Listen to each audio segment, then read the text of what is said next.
Амаль паўстагоддзя таму у кастрычніку 1967 года натоўп спаліў у Слуцку суд. У пажары загінула суддзя і двое міліцыянераў. Мясцовая ўлада і сілавікі некаторы час не маглі кантраляваць сітуацыю, а ў беспарадках пацярпелі нават вайскоўцы. Палатно пра тое, што стала прычынай беспарадкаў і чым яны скончыліся. 9 красавіка 1967 года у слуцкім гарадскім парку знайшлі труп мужчыны. Яго знайшоў міліцыянер, які ішоў на працу. Мёртвы чалавек ляжаў без адзення, толькі ў сподніках. Ім быў муляр Александр Нікалаеўскі. Пазней следства высветліла, што Нікалаеўскага збілі ў пад'ездзе аднаго з дамоў паблізу.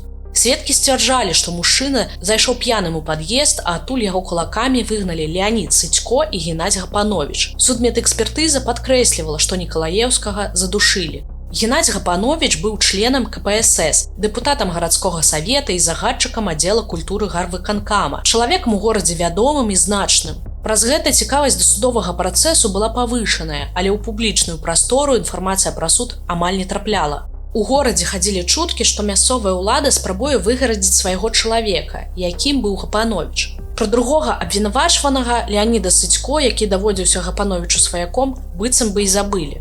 Яшчэ падчас следства сярод мясцовага насельніцтва хадзілі чуткі пра тое, што ў Гапановича з Нікалаеўскім адбылася не проста п'яная бойка, а была кроўная варажосць. Гаварылі, што нібыта бацька Гапановича быў паліцаем, а бацька Нікалаеўскага партызанам. Пазней высветлілася, што бацька Гапановича падчас вайны знаходзіўся глыбока ў тыле разам з сям'ёй. Чуткі так моцна завалодалі думкамі людзей, што ў большасці не было сумневаў, што справядлівага прысуду не будзе. Суд над Гапановичам і Сыцько пачаўся 10 кастрычніка 1967 года. Суддзі папрасілі даць іншае, большае месца для правядзення пасяджэнняў, але гарадскія ўлады адмовілі. Працэс прайшоў у драўляным будынку слуцкага суда, які будавалі яшчэ немцы падчас Другой сусветнай вайны. На пачатку працэсу бацька Нікалаеўскага хадайнічаў аб адводзе суддзяў, але хадайніцтва адхілілі, таму мужчына пакінуў залю суда.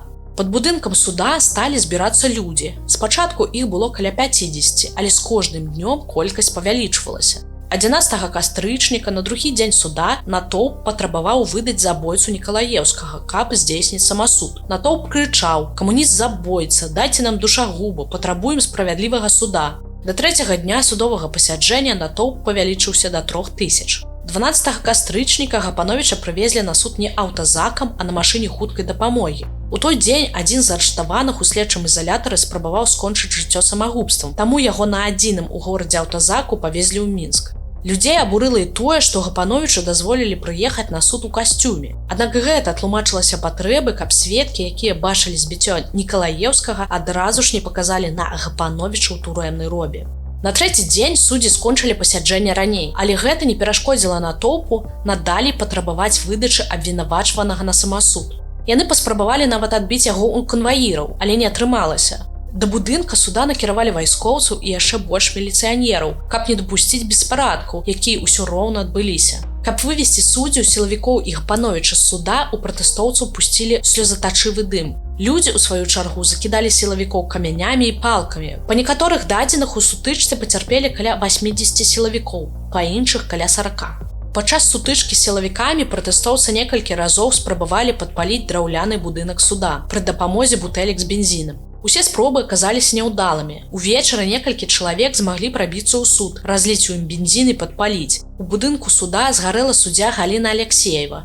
Пазней у шпіталі памёр міліцыянер, які скокнуў з падпаленага будынка, а пасля яшчэ быў збіты натоўпам. Пажарныя не здолелі пад'ехаць да суда і патушыць яго. Пратэстоўцы перагарадзілі ім дарогу і кідаліся ў пажарныя машыны камянямі. Будынак згарэў амаль цалкам. Гапановича змаглі вывесці з суда. Са Слуцка яго перавезлі ў Мінск. 13 кастрычніка на наступны дзень пасля падпалу суда ў Слуцк прыехалі партыйныя кіраўнікі, супрацоўнікі КДБ з Мінска і Масквы. Следчыя дапытвалі ўсіх, хто быў каля суда ў дзень беспарадкаў. Часам відавочцы станавіліся абвінавачванымі, а актыўнымі ўдзельнікамі палічылі 70 чалавек. Яшчэ да судовага разбіральніцтва былі зволеныя начальнік слуцкай міліцыі і мясцовы прокурор. Пасля іх проста перавялі на працу ў іншыя гарады. Партыйнае кіраўніцтва ў Слуцку было цалкам змененае. Судовы працэс аб падпале будынку і беспарадках пачаўся ў лютым 1968 года. Ён доўжыўся амаль месяц. У статусе абвінавачваных на лаве падсудных былі 17 чалавек. Мікалая Грынюка і Івана Папова прыгаварылі да расстрэлу. Лічылася, што яны стаялі за падпалам будынка. Астатнія атрымалі да 15 гадоў зняволення кожны. Яшчэ некалькі дзесяткаў чалавек былі працягнутыя да розных мер адказнасці. Аднаго з абвінавачваных апраўдалі. А што здарылася з Гапановічам і Сыцько?